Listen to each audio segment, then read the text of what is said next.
The courthouse erupted in gasps as 3-year-old Emma Chen whispered her first words in 127 days, her tiny hand buried in the thick fur of an 800-pound grizzly bear. Judge Margaret Thornton's gavel froze mid-air, her eyes wide with disbelief. This wasn't supposed to be possible. A traumatized child speaking to a wild animal in the middle of a murder trial. Rose Williams collapsed back in her seat, tears streaming down her weathered cheeks as reporters frantically scribbled notes.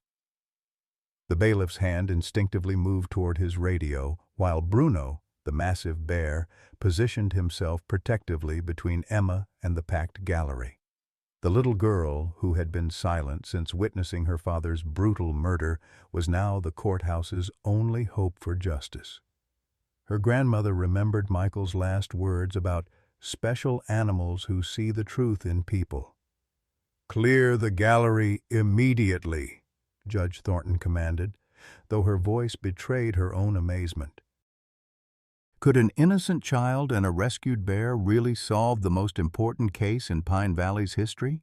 Leave a like and share your thoughts in the comments along with the city you're watching from now. Let's continue with the story.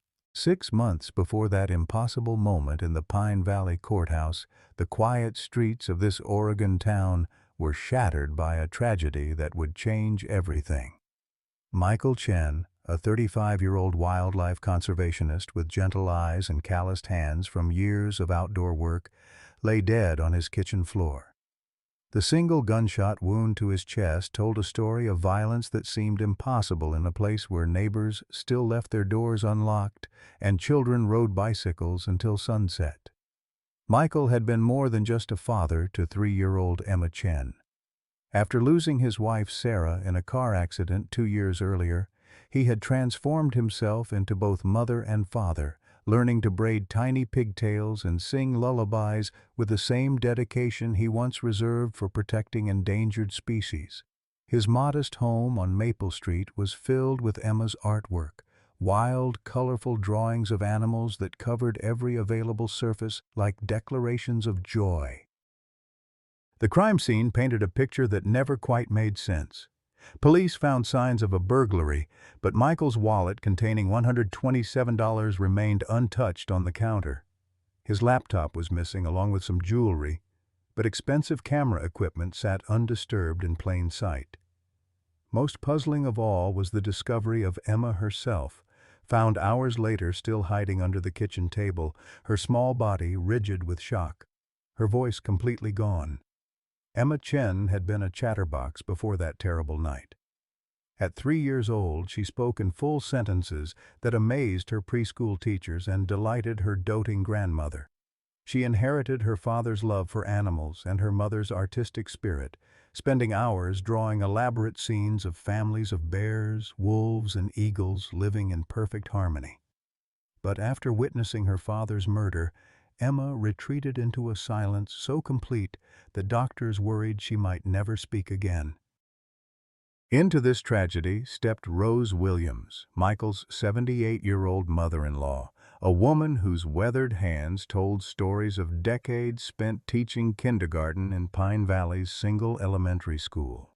Rose had raised 4 children of her own and helped raise countless others, but taking custody of traumatized Emma represented her greatest challenge.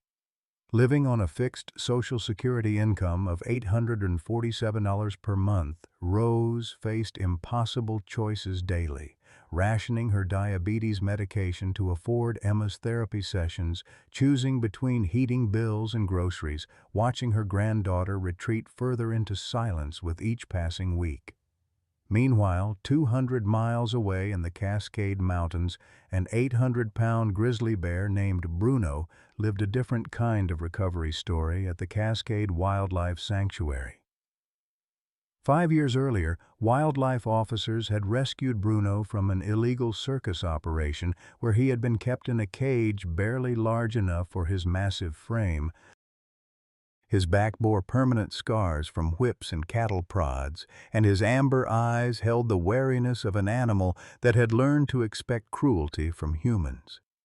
Yet under the patient care of Dr. Rebecca Thompson and her team, Bruno had slowly learned to trust again, displaying an unusual gentleness around visitors, particularly children, that amazed everyone who worked with him.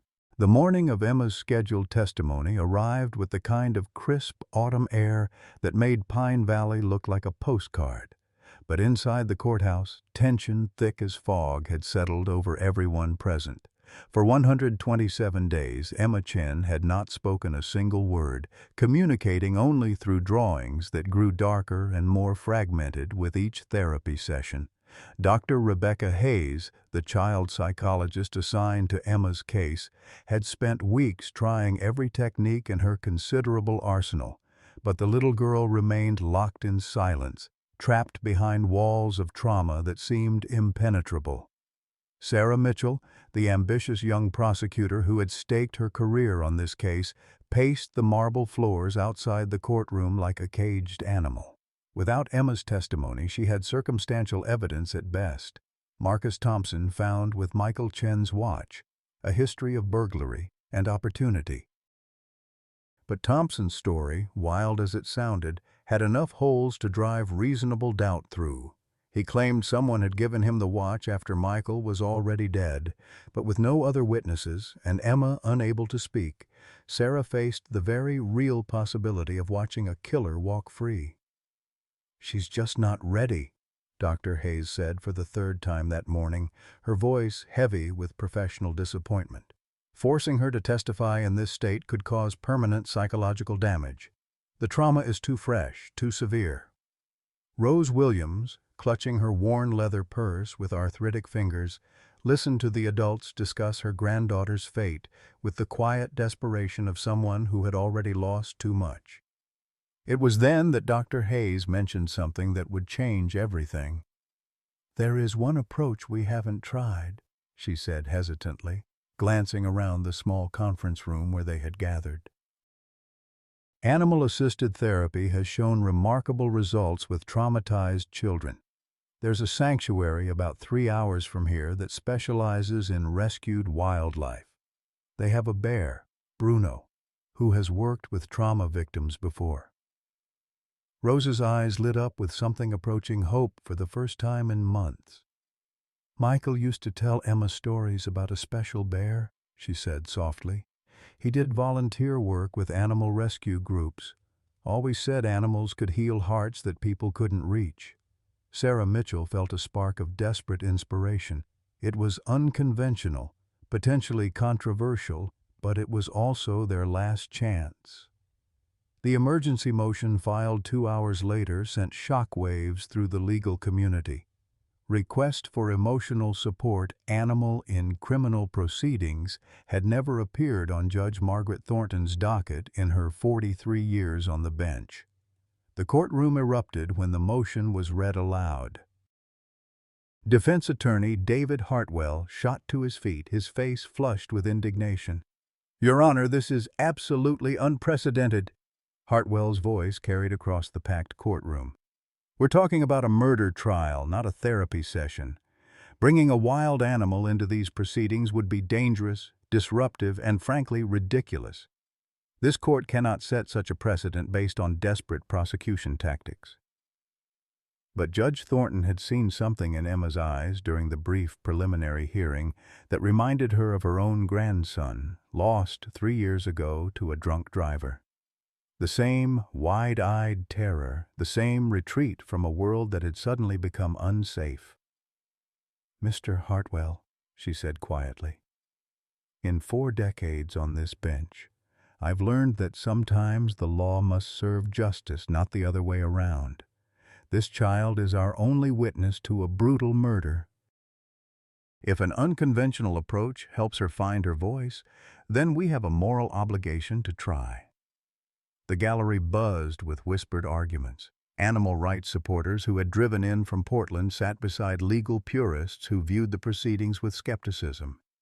Media representatives frantically typed updates on their phones, while court officers discussed security protocols in hushed tones.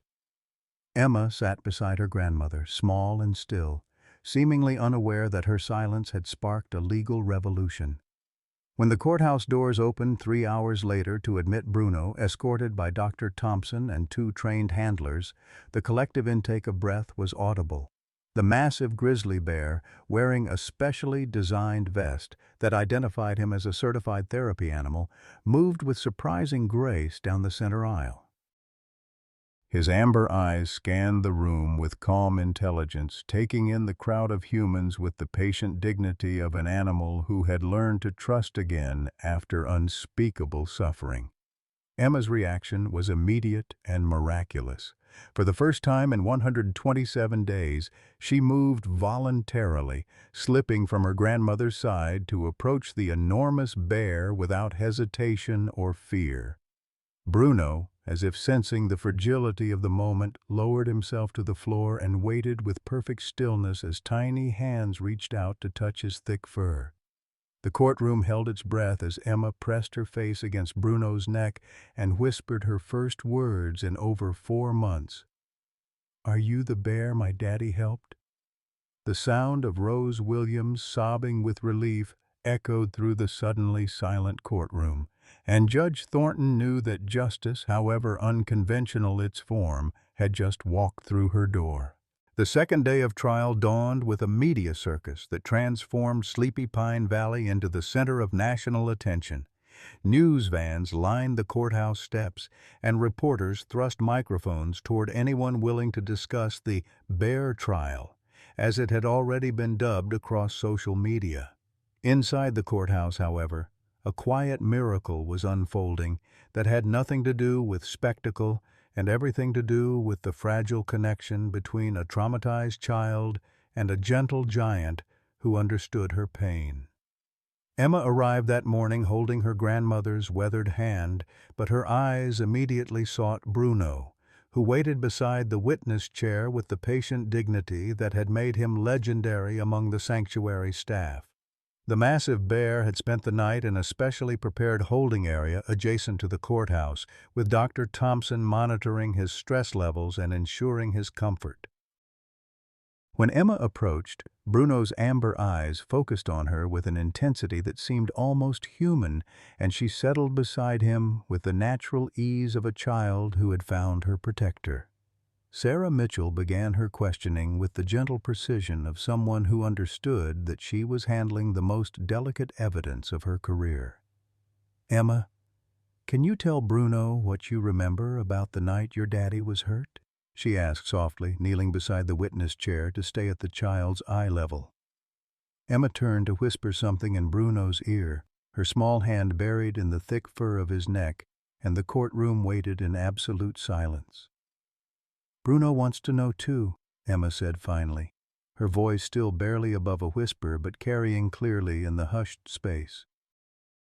"I was drawing pictures for Daddy when the first man came." Her account, delivered in the matter-of-fact tone that only children possess, began to paint a picture that differed dramatically from the police reports. According to Emma, there had been 2 men in the house that night, not one, and they had arrived separately, nearly 20 minutes apart. "The first man was scared," Emma continued, her small fingers tracing patterns in Bruno's fur as she spoke. "He didn't want to hurt anybody. He just took some things and wanted to leave." She described Marcus Thompson with startling accuracy. His height, his nervous gestures, even the way he kept looking toward the door as if he wanted to run. But it was her description of the second visitor that sent ripples of tension through the courtroom. "The man with the red tie came after," Emma said, her voice dropping even lower. "He wasn't scared. He was angry. He knew exactly where Daddy kept his important papers." The detail about the red tie caused several jurors to glance toward the defense table, where David Hartwell sat in his characteristic burgundy necktie, his face carefully neutral, but his hands clenched tightly in his lap. Bruno's behavior throughout Emma's testimony was remarkable and unsettling in equal measure. When Marcus Thompson was brought into the courtroom for identification, the bear's posture remained relaxed, his breathing steady. But when Emma began describing the second intruder, Bruno's massive head lifted, his nostrils flaring slightly as if catching a scent that disturbed him. Dr. Thompson, observing from the gallery, noted the change in the bear's demeanor with professional interest and growing concern. "What did the man with the red tie do?" Sarah asked gently, though every person in the courtroom dreaded the answer. Emma's small voice carried a matter-of-fact tone that made her words even more chilling. "He yelled at Daddy about the papers, said Daddy was going to ruin everything, said sick children would suffer because of Daddy." She paused to whisper something else to Bruno before continuing. "Daddy tried to call someone on his phone, but the man wouldn't let him." The courtroom's attention was so focused on Emma's testimony that few noticed David Hartwell's increasingly agitated state. His objections had become more frequent and more vehement as the morning progressed, interrupting Emma's account with technical legal arguments that seemed designed more to disrupt her concentration than to serve his client's interests. Judge Thornton had warned him twice about his behavior, her patience wearing thin with each unnecessary interruption. Emma's next revelation sent shockwaves through the packed courtroom. As she continued to speak quietly to Bruno, describing details that only someone present could know, she suddenly looked up with the clarity that sometimes comes to children in moments of absolute truth. "The red tie man smelled funny," she said, wrinkling her nose, "like the medicine Grandma uses when her hands hurt, but stronger."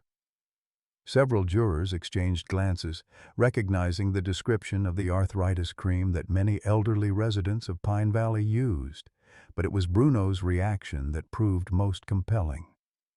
As Emma spoke about the second intruder, the bear's massive head turned slowly toward the defense table, his amber eyes fixing on David Hartwell with unmistakable recognition. A low, almost inaudible growl began deep in Bruno's chest, so quiet that only those closest to the witness stand could hear it. Dr. Thompson later explained that this was the same sound Bruno made when encountering someone who had been present during his torture at the illegal circus. "Bruno remembers bad smells," Emma said suddenly, her child's logic cutting through the complex legal maneuvering with devastating simplicity. "He remembers people who hurt others." The bear's continued focus on Hartwell was becoming impossible to ignore, and several jurors had noticed the pattern. When Hartwell stood to object, Bruno's growl became audible throughout the courtroom, causing the defense attorney to step back involuntarily. Judge Thornton called a recess, but the damage was done. In the hallway outside the courtroom, Rose Williams clutched her granddaughter tightly while reporters shouted questions through the courthouse windows. "That bear knows something we don't," she whispered to Sarah Mitchell, her voice carrying the certainty of someone who had spent 7 decades learning to trust her instincts. "My Emma's telling the truth, and that animal's backing her up." As the afternoon session prepared to begin, David Hartwell requested an emergency meeting with his client, but Marcus Thompson had his own revelation. "That lawyer," he told the bailiff quietly, "he's the one who gave me the watch." The next 4 days of testimony transformed the Pine Valley Courthouse into the epicenter of a legal and media phenomenon that captivated the nation. Day 4 began with Sarah Mitchell filing an explosive motion that sent shockwaves through the legal community, a formal request to investigate David Hartwell's whereabouts on the night of Michael Chen's murder. The motion, supported by Emma's increasingly detailed testimony and Bruno's unmistakable behavioral patterns, forced Judge Thornton to confront an unprecedented situation in her 4 decades on the bench. "Your Honor," Sarah argued, standing before a packed courtroom where every seat had been claimed since dawn, "the evidence suggests that Mr. Hartwell's role in this case extends far beyond that of defense counsel. This child's testimony, corroborated by physical evidence and animal behavioral analysis, indicates that Mr. Hartwell may have direct knowledge of the crime." Hartwell's objections grew increasingly desperate as the investigation into his alibi began to unravel with surgical precision. The revelation that Hartwell had claimed to be home caring for his sick daughter on the night of the murder quickly crumbled under scrutiny. Court investigators discovered that his daughter lived with his ex-wife in Seattle and hadn't seen her father in months. Security footage from Hartwell's downtown apartment building showed his Mercedes leaving the parking garage at 9:47 p.m. and returning at 2:23 a.m., a timeline that aligned perfectly with the medical examiner's estimated time of death for Michael Chen. Emma's detailed recollections, delivered through her ongoing conversations with Bruno, painted an increasingly vivid picture of that terrible night. She described how her father had been working late on his computer, studying what she called important papers about sick children. The first intruder, Marcus Thompson, had been clearly visible through Emma's hiding place under the kitchen table. She watched him search through drawers and grab some jewelry, but he seemed nervous, constantly looking toward the door as if expecting someone. "The scared man didn't hurt Daddy," Emma explained to Bruno, her small hand resting on the bear's massive paw. "He just took some things and wanted to leave, but Daddy surprised him when he came downstairs for water." According to Emma's account, Thompson had been startled, but not violent. He had grabbed Michael's watch from the counter and some cash from a drawer, but when Michael appeared, Thompson had actually stepped back, raising his hands in a gesture of surrender. "Then the angry man came," Emma continued, her voice dropping to barely above a whisper.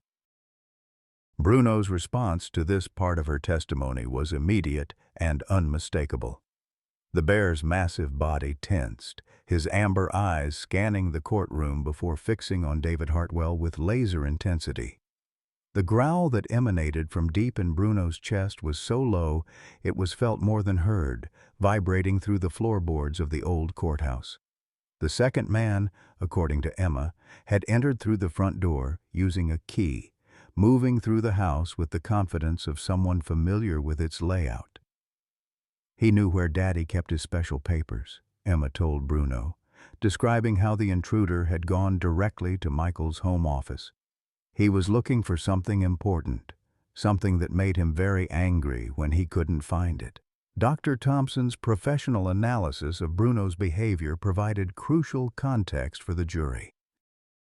The renowned animal behaviorist explained that bears possess olfactory memory thousands of times more powerful than humans, capable of recognizing scents associated with traumatic events years after the fact. Bruno's consistent agitation around Hartwell, she testified, was identical to his response when encountering people who had been present during his torture at the illegal circus operation. Day 5 brought revelations that expanded the scope of the investigation far beyond a simple burglary gone wrong. Forensic examination of Michael Chen's computer revealed encrypted files documenting a sophisticated embezzlement scheme targeting the Hope for Children Foundation, a prominent charity that provided medical assistance to families facing catastrophic illness. Michael had been conducting a thorough audit of the foundation's finances when he uncovered evidence of systematic theft spanning 3 years. The financial records painted a damning picture of corruption at the highest levels of the charitable organization. Someone with signing authority had been funneling money through shell companies to offshore accounts, stealing from families whose children faced life-threatening illnesses. Michael's final email, sent just hours before his death, had been addressed to the foundation's board of directors with the subject line, "Urgent, evidence of embezzlement, board meeting required." Emma's testimony revealed that her father had received threatening phone calls in the weeks leading up to his murder. "Daddy was worried about the sick children," she told Bruno, her innocent recounting devastating in its clarity. "He said bad people were stealing money that was supposed to help make children better. He said he had to stop them even if it was dangerous."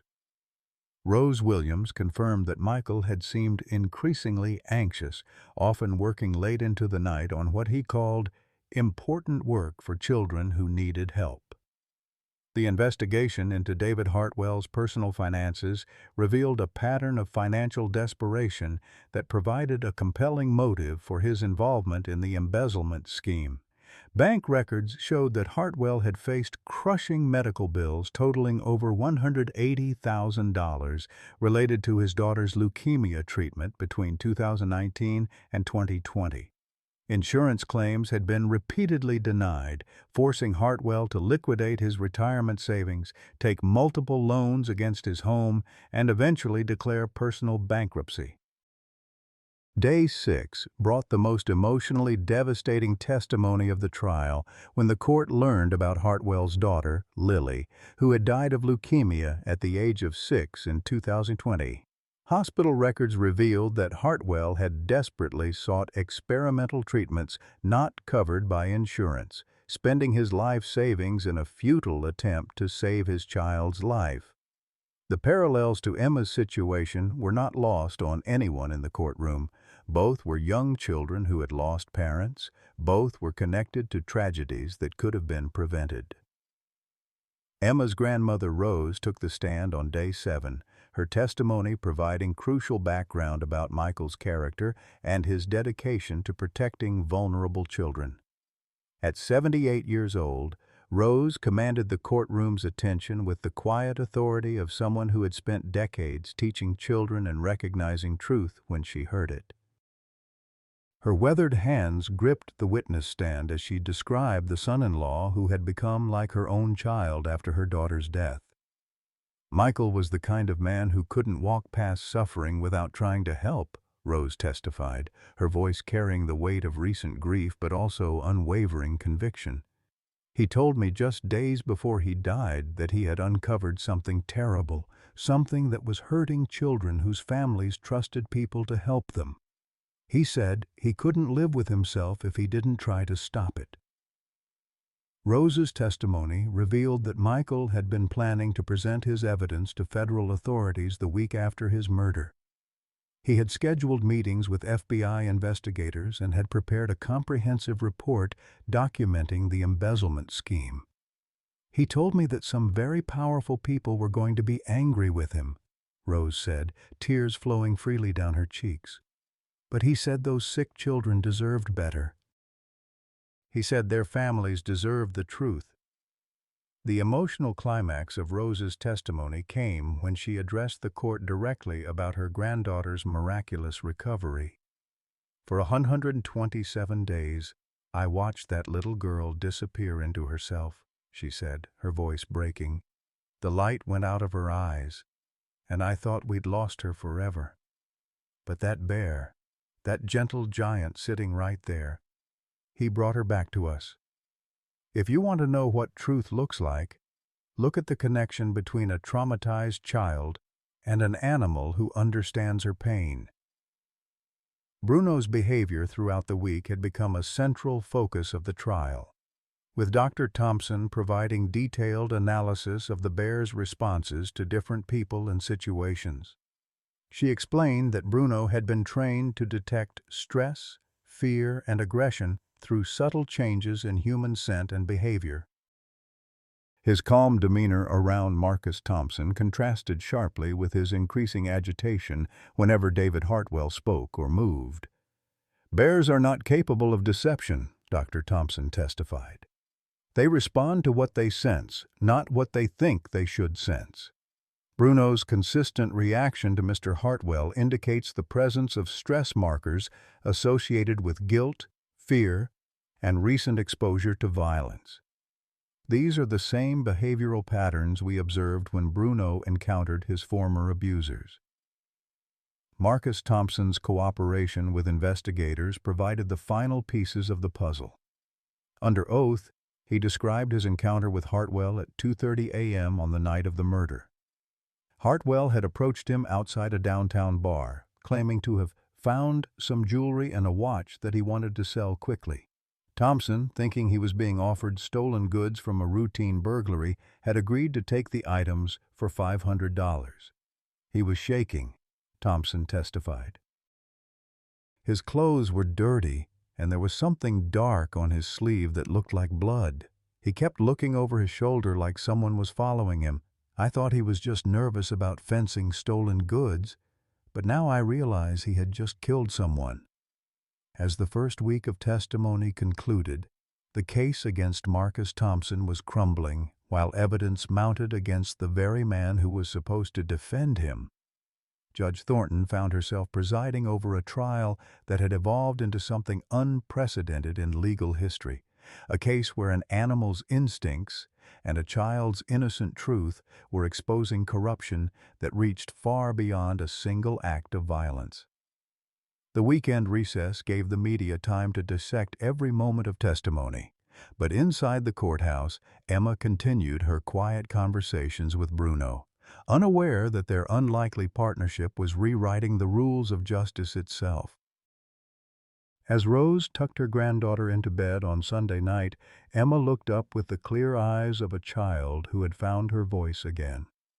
"Grandma," she said softly, "Bruno says the truth always finds a way to come out.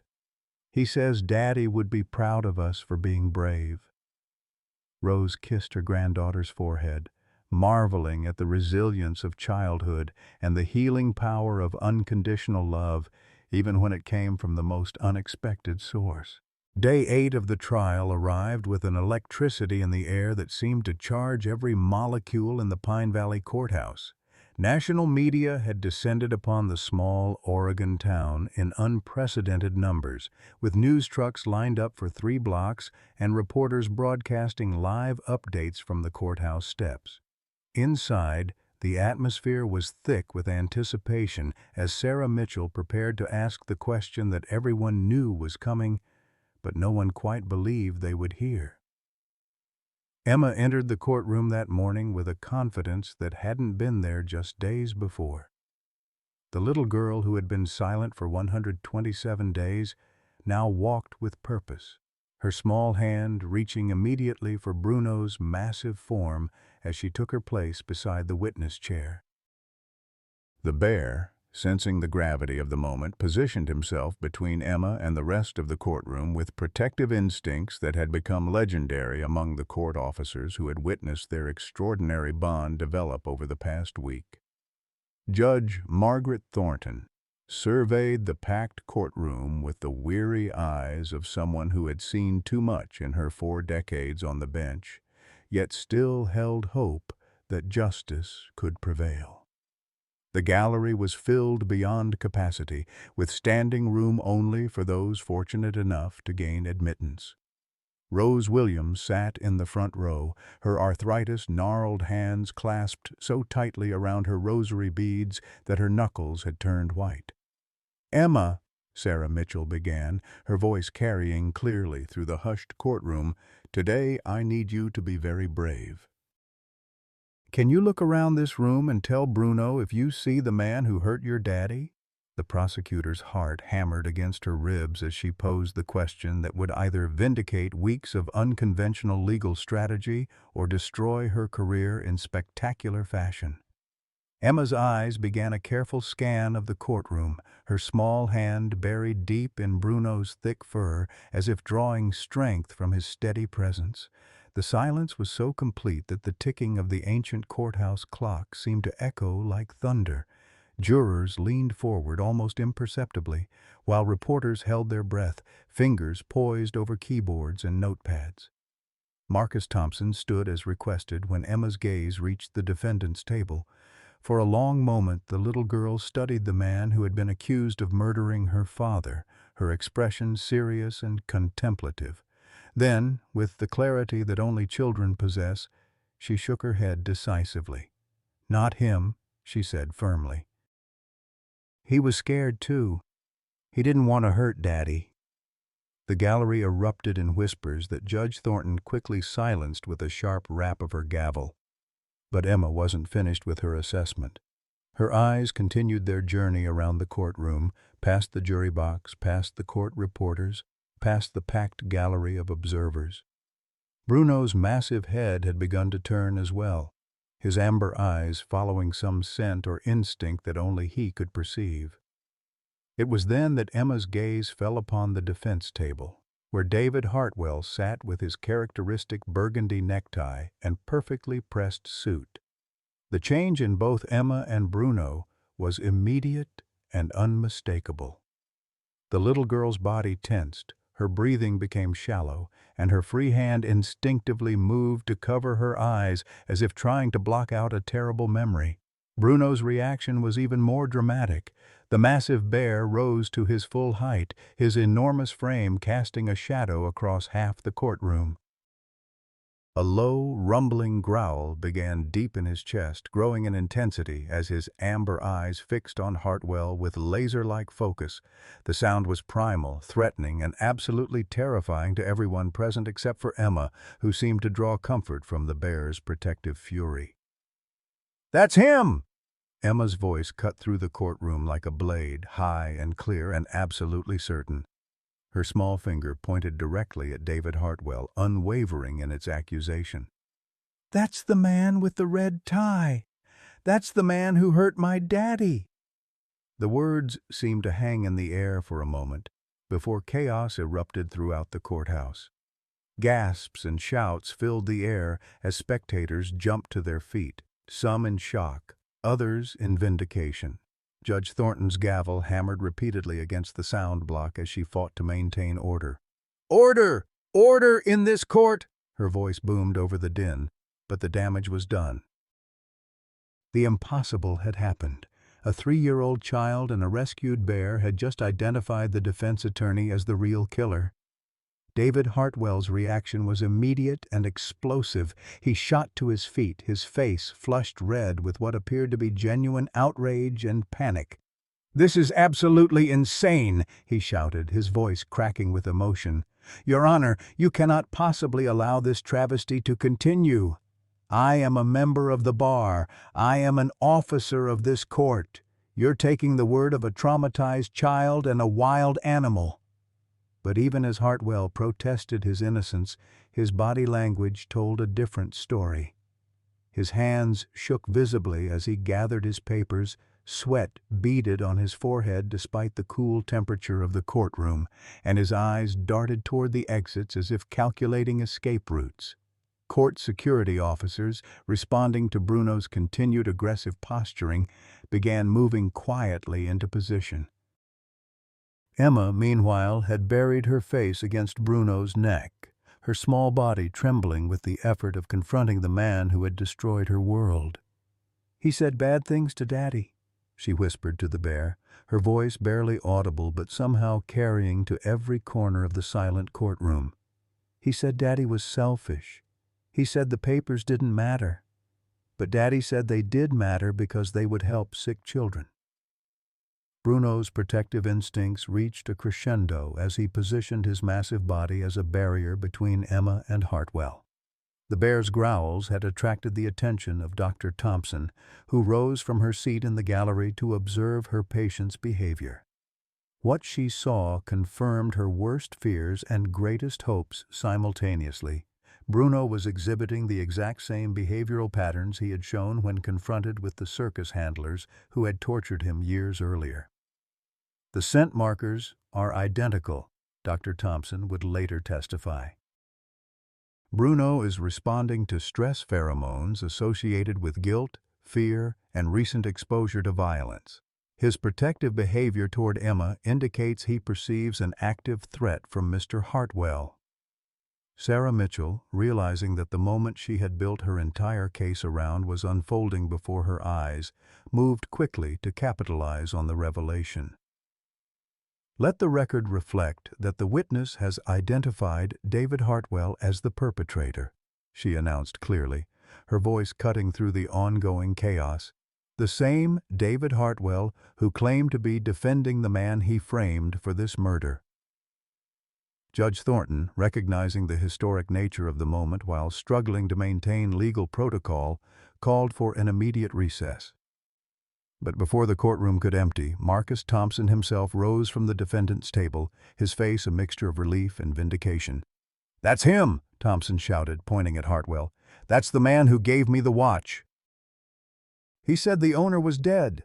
I thought it was just stolen goods."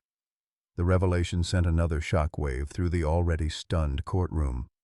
Thompson's public defender, who had been mounting a half-hearted defense based on reasonable doubt, suddenly found herself with a case that could result in complete exoneration for her client. The man they had been trying to convict was publicly identifying the prosecutor's main legal opponent as the real perpetrator. Security officers moved in as Hartwell's protests became increasingly desperate and incoherent. "You don't understand," he screamed as bailiffs approached his table. "I'm not the monster here. I was trying to help. The system failed. The insurance companies failed. I had to do something." His words were those of a man whose carefully constructed world was collapsing around him, whose desperate attempts to conceal his crimes were crumbling under the innocent truth of a child and the instinctive honesty of an animal. Emma, still clinging to Bruno's protective presence, looked up from the bear's fur with tears streaming down her small face. "Bruno says you made Daddy go away," she said directly to Hartwell, her voice carrying the devastating simplicity of absolute truth. "Bruno says you're the reason I couldn't talk anymore.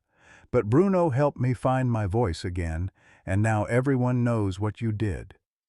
The courtroom fell silent at the little girl's words, the weight of her accusation settling over everyone present like a heavy blanket. Here was a child who had lost everything: her voice, her father, her sense of safety, finding the courage to confront the man who had destroyed her world. And beside her stood a bear who had also suffered unimaginable trauma, yet had found the strength to protect and comfort the innocent. As security officers placed handcuffs on David Hartwell's wrists, the full magnitude of what had transpired began to sink in. A defense attorney had been exposed as a murderer by the very witness he had been trying to discredit. A man who had sworn to uphold justice had instead perverted it in the most heinous way imaginable. And the truth had been revealed not through sophisticated forensic evidence or brilliant legal maneuvering, but through the unshakable bond between a traumatized child and a rescued bear who understood her pain. Judge Thornton's final words as Hartwell was led away would be quoted in legal textbooks for generations to come. "In 43 years on this bench, I have learned that justice sometimes comes from the most unexpected sources. Today, it came from the honesty of a child and the integrity of an animal. May we all learn from their example." The night following David Hartwell's dramatic arrest, the Pine Valley Jail was filled with the sound of a broken man's confessions. In a holding cell barely large enough to contain his anguish, the once prominent defense attorney sat hunched over a yellow legal pad, writing with the desperate intensity of someone trying to empty his soul onto paper. The words flowed like poison from an infected wound, each sentence a revelation that would reshape everyone's understanding of the tragedy that had torn through their small community. By dawn, Hartwell had requested to address the court, waiving his right to legal representation in favor of what he called the only honest thing I've done in years. Judge Thornton, recognizing the unprecedented nature of the situation, agreed to hear his statement, though she warned him that anything he said could be used against him in the murder trial that would inevitably follow. The courtroom that morning felt different, charged with a somber energy that replaced the previous day's explosive drama. Emma sat beside Bruno as usual, but something in her demeanor had changed. The little girl who had found her courage to identify her father's killer now seemed smaller somehow, as if the weight of what she had accomplished was finally settling on her narrow shoulders. Rose Williams clutched her granddaughter's free hand, her own eyes red from a sleepless night spent grappling with the revelation that her family's nightmare had been orchestrated by someone they should have been able to trust. When Hartwell entered the courtroom in an orange jumpsuit, the transformation was startling. The polished attorney who had commanded respect through decades of legal practice was gone, replaced by a hollow-eyed man whose expensive suits had been traded for institutional clothing. His shoulders sagged under the weight of his crimes, and when he spoke, his voice carried the broken cadence of someone who had lost everything that mattered to him.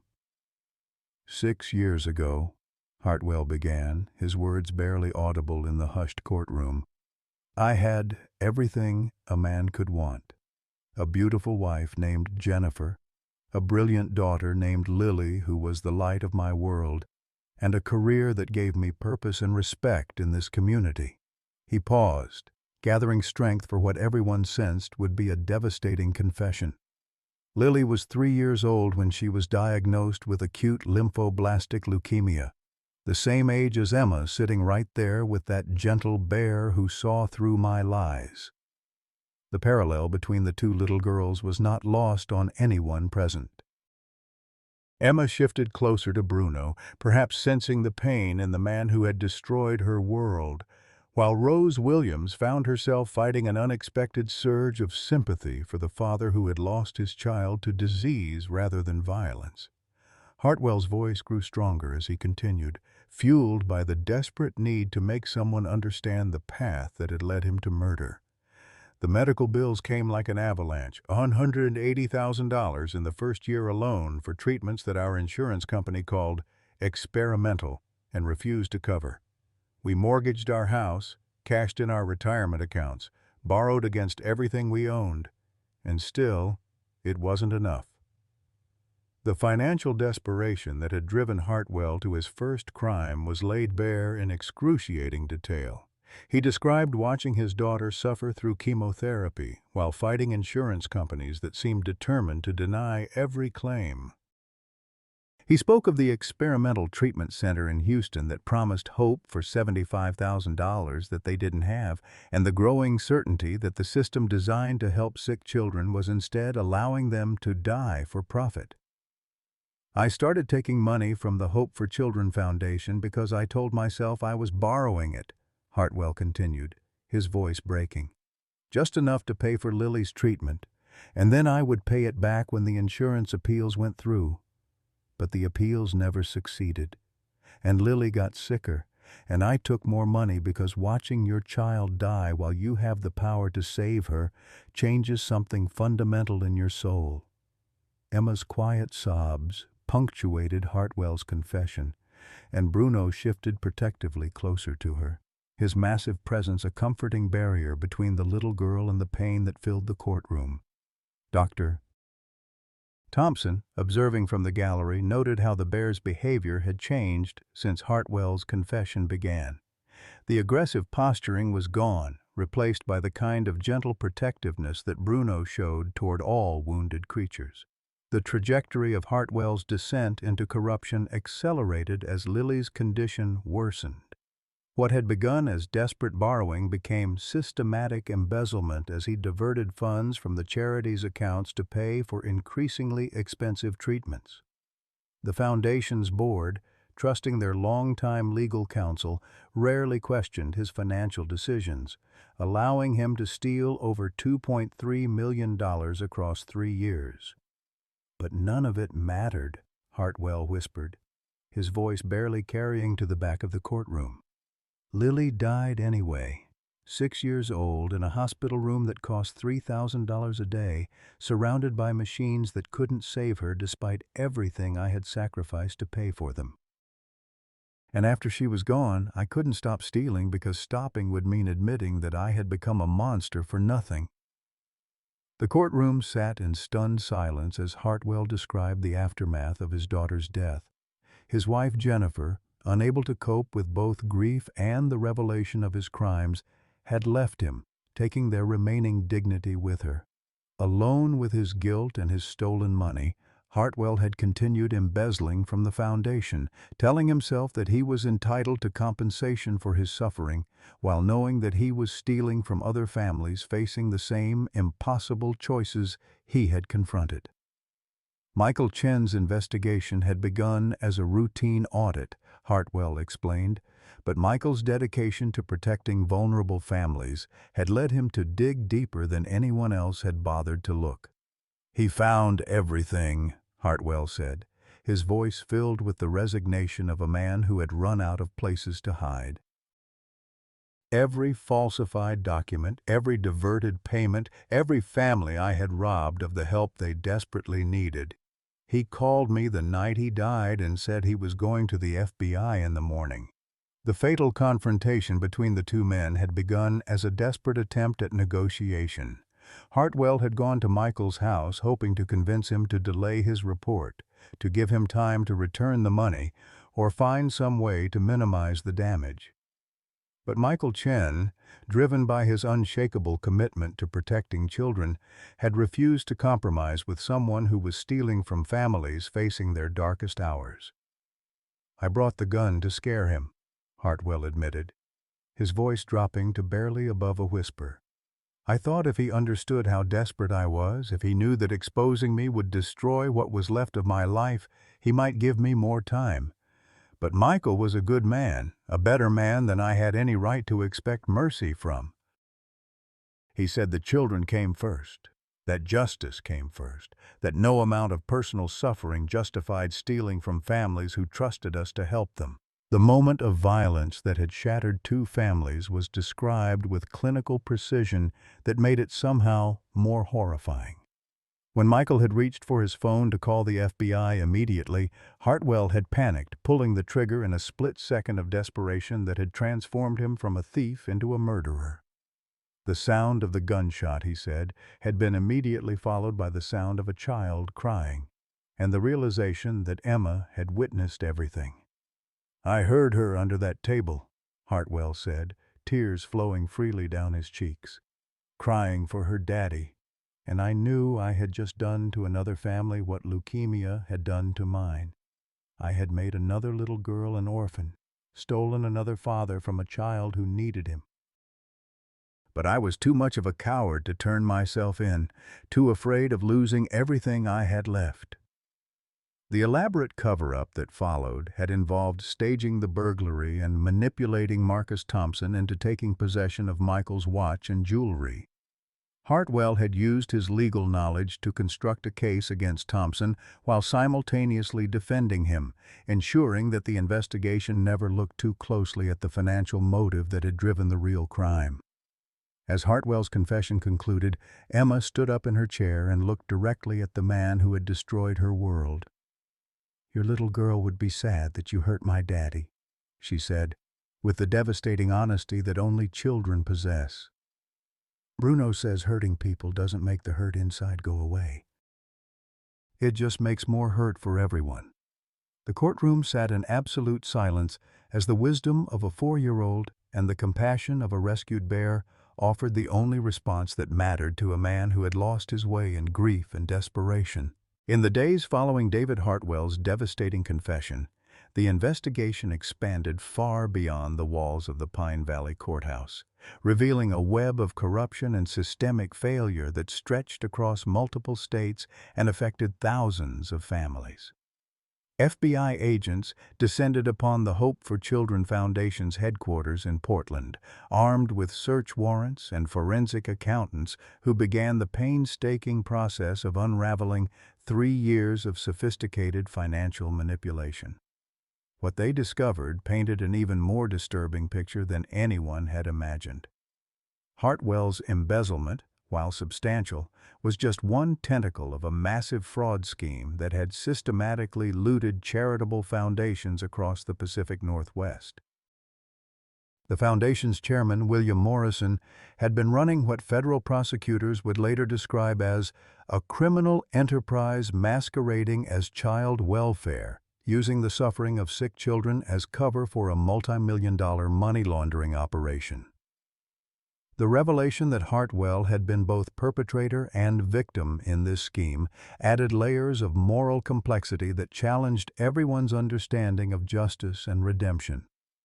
FBI interviews revealed that Morrison and his associates had deliberately targeted Hartwell during his daughter's illness, offering to help with medical expenses in exchange for his legal services. What had begun as legitimate assistance had gradually evolved into coercion as Hartwell became increasingly dependent on the Foundation's financial support. "They knew exactly how to manipulate him," explained Special Agent Rebecca Martinez, who led the federal investigation. "They found a desperate father willing to do anything to save his child, and they systematically corrupted him until he became complicit in their larger scheme. When his daughter died, They had enough evidence of his participation to ensure his continued cooperation through blackmail and threats. The scope of the criminal enterprise was staggering.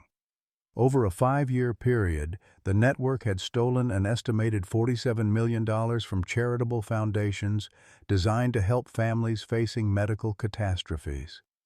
Hundreds of families had been denied assistance while their donations were diverted to offshore accounts controlled by Morrison and his associates. The stolen money had funded lavish lifestyles for the conspirators, while children died from treatable diseases because their families couldn't afford care.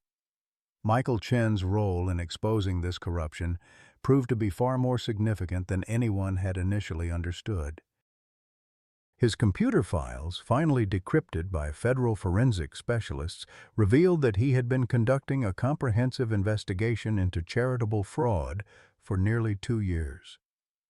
Working voluntarily with the FBI's Financial Crimes Unit, Michael had been systematically documenting the network's operations, building what prosecutors called one of the most thorough cases of financial fraud we've ever seen. The night Michael was murdered, he had been preparing to testify before a federal grand jury about the full extent of the conspiracy.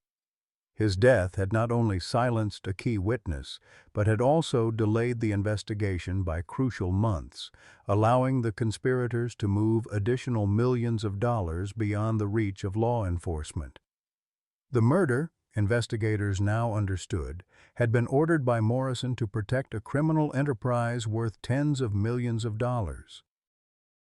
Emma's testimony, delivered through her remarkable connection with Bruno, had done more than identify her father's killer. It had exposed a conspiracy that had robbed thousands of families of hope during their darkest hours. The little girl, who had been silent for 127 days, had found her voice just in time to ensure that her father's work would not die with him. The psychological evaluation of David Hartwell, ordered by Judge Thornton as part of his sentencing proceedings, revealed a man whose moral framework had been systematically dismantled by grief, desperation, and manipulation. Dr. Sarah Hendricks, a forensic psychologist with 30 years of experience, testified that Hartwell exhibited classic symptoms of moral injury, a psychological wound inflicted when someone is forced to act against their fundamental beliefs and values. Mr. Hartwell entered this conspiracy as a loving father trying to save his dying child, Dr. Hendricks explained to the court. The transformation from devoted parent to criminal accomplice didn't happen overnight. It was a gradual process of moral erosion facilitated by people who understood exactly how to exploit his desperation and grief. The evaluation revealed that Hartwell had suffered from severe depression and post-traumatic stress following his daughter's death, conditions that had been deliberately left untreated by his co-conspirators who benefited from his continued instability. His decision to murder Michael Chen, while inexcusable, had been the final act of a man whose psychological defenses had been systematically destroyed by years of exploitation and moral compromise.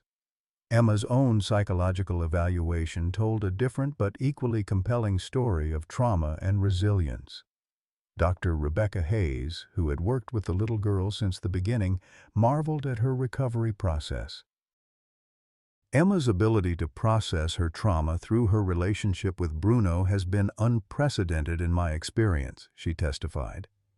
The bear provided her with a safe conduit for expressing emotions and memories that were too overwhelming to share with humans. The bond between Emma and Bruno had evolved into something that transcended traditional therapy-animal relationships.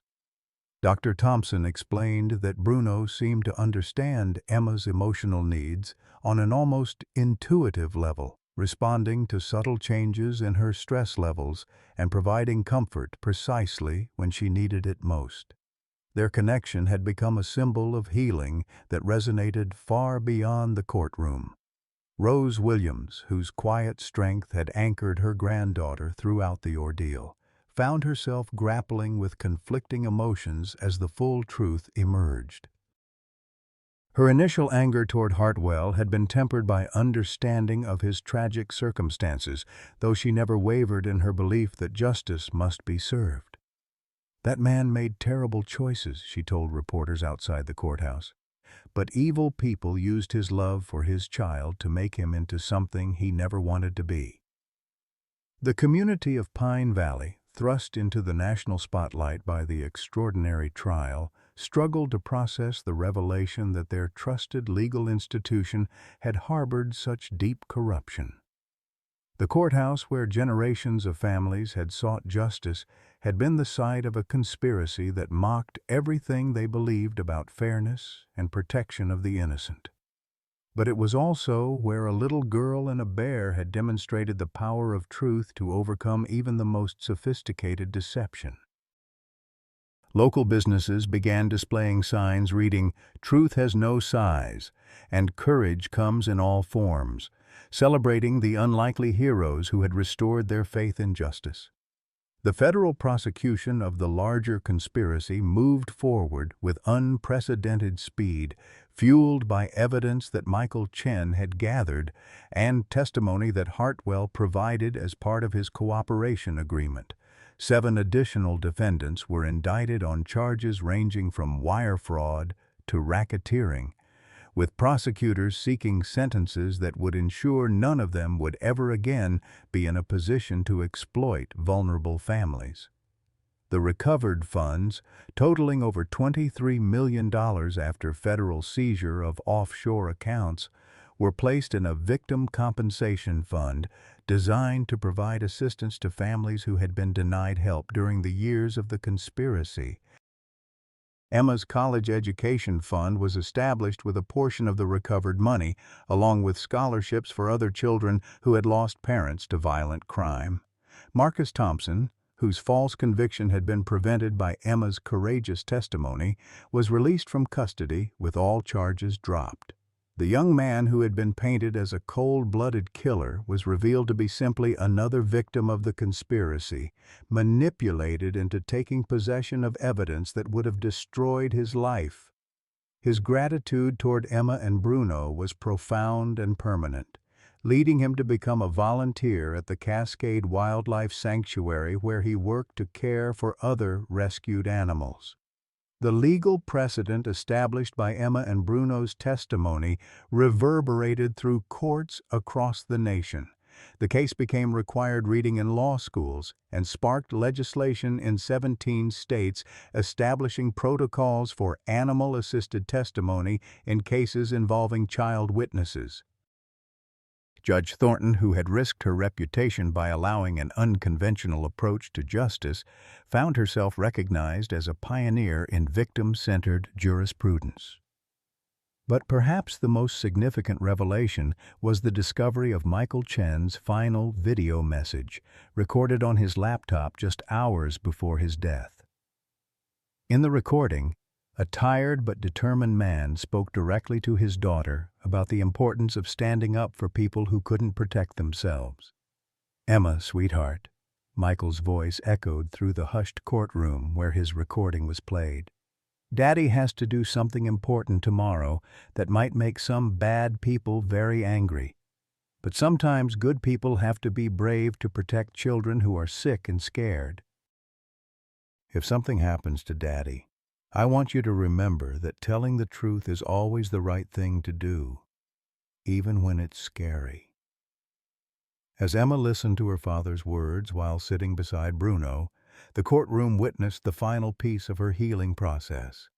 The little girl, who had been terrified into silence by violence, had found the courage to honor her father's memory by speaking truth that saved countless other children from suffering the same fate her family had endured. The circle of justice was complete, but the work of healing was just beginning. 6 months after the trial that captivated the nation, Pine Valley had settled into a rhythm of healing that seemed to emanate from the unlikely friendship between a little girl and a gentle giant. Emma Chen, now 4 years old and speaking with the confidence of someone who had found her voice in the most extraordinary circumstances, had become a symbol of resilience that inspired people far beyond the borders of their small Oregon town. The morning sun streamed through the windows of the renovated Chen family home on Maple Street, where Rose Williams watched her granddaughter carefully arrange crayons on the kitchen table where tragedy had once unfolded. The space had been completely transformed through the generosity of the Pine Valley community, with new cabinets, fresh paint, and a breakfast nook that looked out onto a garden where Emma grew vegetables specifically chosen for Bruno's dietary needs. "Grandma Rose," Emma called out, her voice carrying the musical quality that had returned gradually over the months. "Can we visit Bruno today? I want to show him the picture I drew of his new friends." The drawing in question depicted Bruno surrounded by other rescued bears at the Cascade Wildlife Sanctuary, which had expanded significantly thanks to donations that poured in from around the world after their story went viral. Rose smiled as she watched her granddaughter's animated excitement, marveling at the transformation from the silent, withdrawn child who had emerged from trauma to this vibrant little girl who spoke passionately about animal welfare and helping other children who had lost their voices. "Of course, sweetheart," Rose replied, her own voice carrying the contentment of someone who had found peace after unimaginable loss. "Bruno always loves your visits, and Dr. Thompson said the new cubs are finally ready for visitors." The drive to the sanctuary had become a weekly ritual that marked the rhythm of their new life. Rose's health had stabilized remarkably since the community had rallied to ensure her medical needs were fully covered, allowing her to focus entirely on Emma's continued healing rather than rationing medication to afford therapy sessions. The stress-induced diabetes episodes that had plagued her during the trial were now manageable with proper care and the peace of mind that came with financial security. At the sanctuary, Emma's arrival was greeted with the enthusiasm typically reserved for visiting dignitaries. Bruno, now recognized as the most famous therapy bear in America, waited at the entrance to his expanded habitat with the patient dignity that had made him a legend. The 800-pound grizzly's amber eyes lit up as Emma approached, their connection as strong as ever, despite the months that had passed since their courthouse partnership. "Bruno, look what I made for you," Emma said, unfolding her latest artwork to show the bear. The drawing depicted a courtroom scene with a little girl, a big bear, and the words, "Truth always wins," written in careful 4-year-old handwriting. Bruno's gentle rumble of acknowledgement seemed to convey understanding that transcended species barriers, and he settled beside Emma with the same protective posture he had maintained throughout their historic testimony. Dr. Rebecca Thompson, whose research into human-animal emotional bonds had gained international recognition following the trial, observed their interaction with continuing amazement. "The connection between Emma and Bruno has become the foundation for our entire therapy program," she explained to the documentary crew that was filming their story for a major network special. "What started as an unprecedented legal strategy has evolved into a breakthrough treatment protocol that we're now implementing with trauma victims across the country." The success of their animal-assisted therapy program had attracted attention from universities and medical centers worldwide. The Emma and Bruno protocol was being studied and replicated in facilities from Boston to Los Angeles, with preliminary results showing remarkable success rates in helping traumatized children process their experiences and regain their voices. Marcus Thompson, whose life had been saved by Emma's courage to speak the truth, had become a permanent fixture at the sanctuary. The young man who had nearly been convicted of murder he didn't commit now worked as Bruno's primary caretaker, his gratitude manifesting in daily acts of service to the bear who had helped expose his innocence. "Every day I get to care for Bruno is a day I wouldn't have had if Emma hadn't been brave enough to tell the truth," he often told visitors. The legal ramifications of their case continued to ripple through the justice system.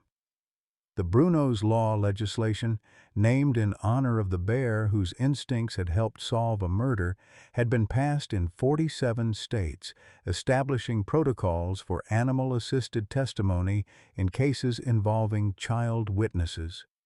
Judge Margaret Thornton, who had postponed her retirement to oversee the implementation of these groundbreaking reforms, often spoke about how the case had redefined her understanding of justice itself. David Hartwell's cooperation with federal prosecutors had led to the conviction of the entire Hope for Children Foundation conspiracy, resulting in the recovery of over $45 million that was redistributed to families who had been denied assistance. His own sentence of 25 years with the possibility of parole in 15 reflected both the severity of his crimes and the court's recognition of the manipulation and coercion he had endured. From his prison cell, Hartwell continued to write weekly letters to Emma through Rose, expressing his remorse and documenting his work toward redemption. He had earned his paralegal certification and was helping other inmates appeal wrongful convictions, channeling his legal knowledge toward justice rather than corruption.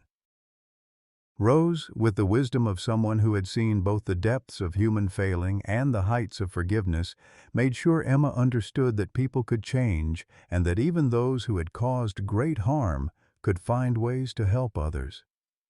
The Michael Chen Foundation for Child Welfare, established with recovered funds from the conspiracy, had already provided assistance to over 3,000 families facing medical crises. Emma served as the foundation's youngest board member, attending meetings where she listened carefully to proposals and occasionally offered insights that surprised adults with their clarity and compassion. As the sun began to set over the Cascade Mountains on this particular evening, Emma sat beside Bruno in their favorite spot overlooking the valley. Rose watched from a nearby bench, knitting a sweater for Emma's upcoming 5th birthday while listening to her granddaughter read aloud from a book about brave animals who helped people in need. "Bruno," Emma said softly, pausing in her reading to look into the bear's amber eyes, "do you think Daddy knows we helped catch the bad man?" Bruno's gentle rumble seemed to convey understanding, and Emma smiled with the contentment of someone who had found peace with the past and hope for the future. "Grandma Rose says Daddy is proud of us," Emma continued, "and that we helped make sure other children won't have to be scared like I was." The little girl who had been silenced by trauma had not only found her voice again, but had used it to protect others, creating a legacy of courage that would inspire generations of children facing their own dark moments. As they sat together in the fading light, surrounded by the sounds of healing and hope, Emma Chen and Bruno represented something powerful and enduring. The truth that love, courage, and unlikely friendships could overcome even the darkest circumstances, and that sometimes the most profound justice came from the most unexpected places. Sometimes the most profound healing comes from the most unexpected places. Emma's story reminds us that even in our darkest moments, when life has stripped away everything we thought we could count on, hope has a way of appearing in forms we never imagined. A traumatized child found her voice through a gentle giant who understood her pain, proving that connection and compassion can bridge any gap, even between species. Their unlikely friendship didn't just solve a crime. It restored faith in the power of truth, the importance of listening to those who seem too small or different to matter, and the miraculous ways that broken hearts can heal each other. In a world that often feels divided and harsh, Emma and Bruno's bond shows us that love really does conquer all, that courage comes in all sizes, and that sometimes the family we need most isn't the one we were born into, but the one that chooses to stand by us when we need it most. Their story proves that no matter how lost we feel, there's always a path back to joy, purpose, and the kind of deep contentment that comes from knowing we matter. What moment in your life taught you that healing can come from unexpected sources? Have you ever experienced a connection with an animal that helped you through a difficult time? Share your story in the comments below. We'd love to hear how unexpected friendships have touched your heart.